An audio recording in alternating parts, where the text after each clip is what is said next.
Hello दोस्तों, hospitality carriers में आप लोगों का स्वागत है। जैसा कि आप लोगों को मालूम होगा, आज 14 तारीख को नोटिस आया है। किनके लिए?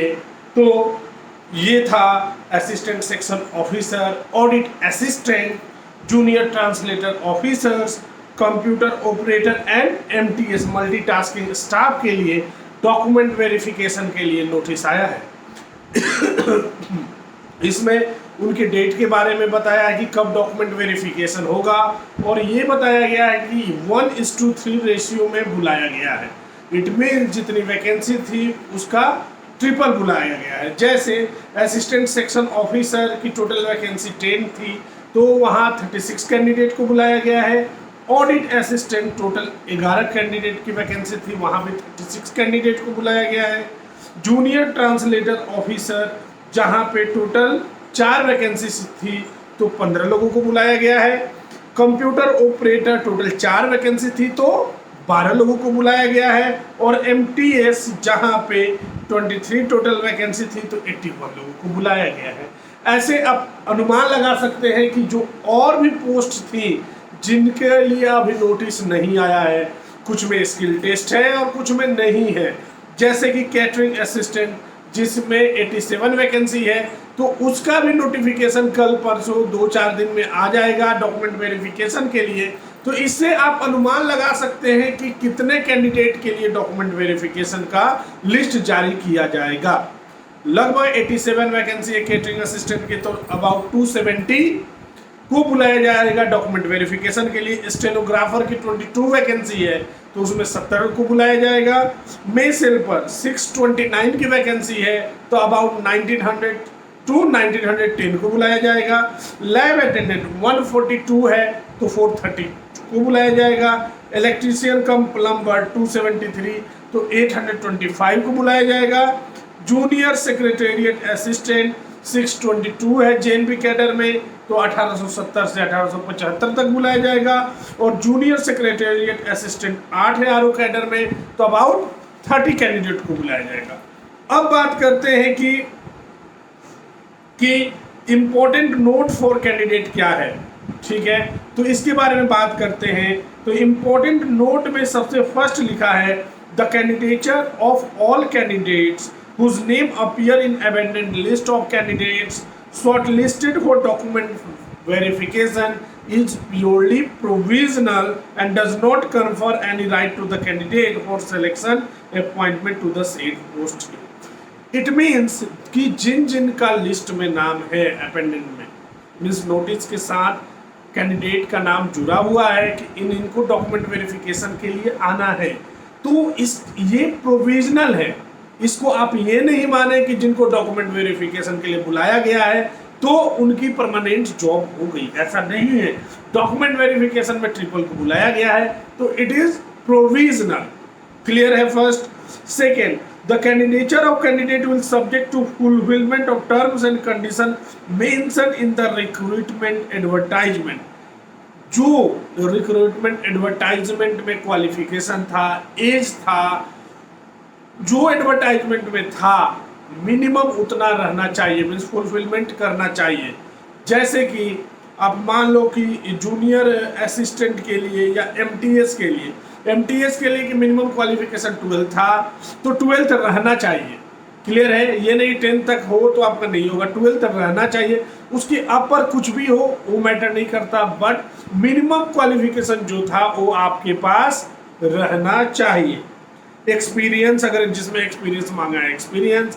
एज क्राइटेरिया एज पर रिक्रूटमेंट नोटिफिकेशन एंड एप्लीकेशन, तो एक बार आप नोटिफिकेशन को जरूर पढ़ लें और नोटिफिकेशन के अनुसार अपना डॉक्यूमेंट को देख लें कि सही है या नहीं। Third, candidate in their own interest are advise to again go through the recruitment notification about.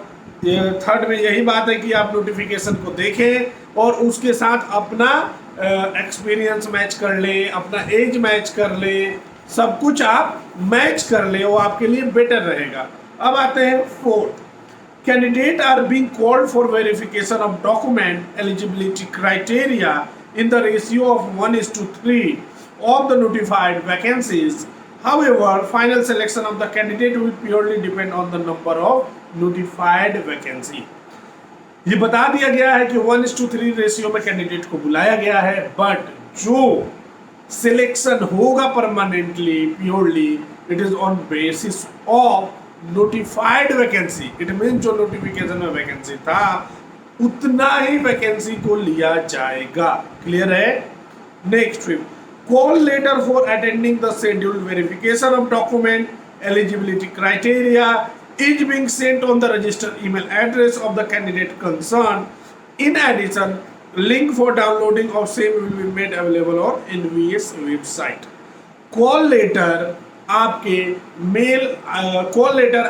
Email ID पे भेजा जाएगा.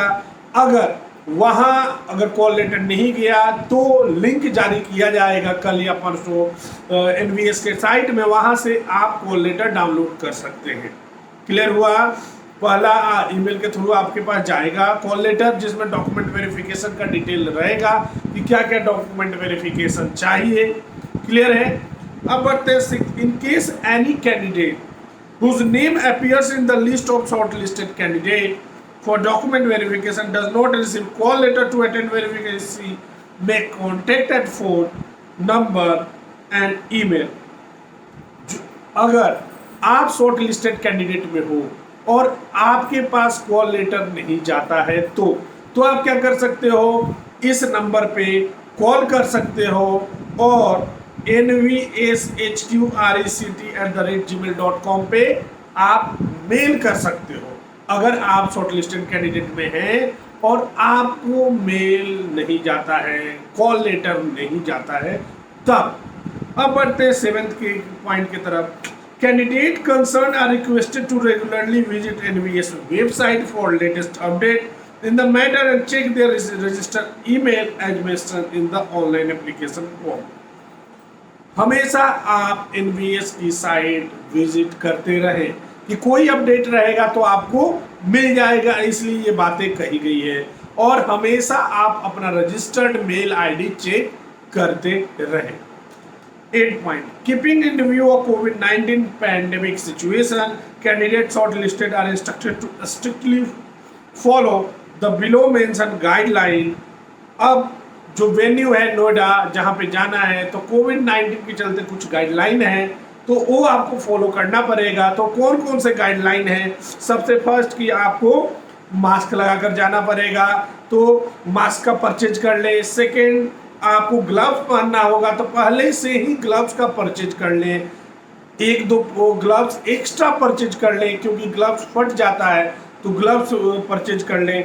Should bring his own transparent water बोतल and hand sanitizer. Hand sanitizer purchase कर लें और अपना वाटर बोतल purchase कर लें क्योंकि समर है, प्यास बहुत ज़्यादा लगेगी क्योंकि वहाँ पे टाइम टेकिंग प्रोसेस होता है. डॉक्यूमेंट वेरिफिकेशन में टाइम लगेगा तो आप बोतल में पानी ले लें, सैनिटाइजर खरीद लें. अब should not share any of his personal belong material with any, should maintain safe social distancing. ये तो आपको मालूम है कि सोशल डिस्टेंसिंग मेंटेन करना है. अब second last and important, must have Aarogya Setu app. अगर आपके पास स्मार्ट मोबाइल है तो आपको आरोग्य सेतु ऐप डाउनलोड करना पड़ेगा और क्योंकि वहाँ उसमें रिस्क फैक्टर दिखाता है तो आपको आरोग्य सेतु डाउनलोड करना पड़ेगा.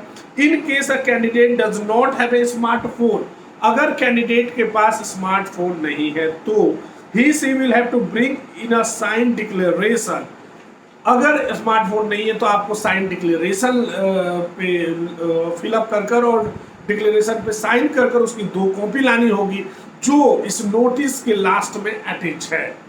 To this effect and show it at the venue if requested. अगर वेन्यू में मांगा जाता है आपसे तो वो डिक्लेरेशन आप वहाँ सबमिट करोगे.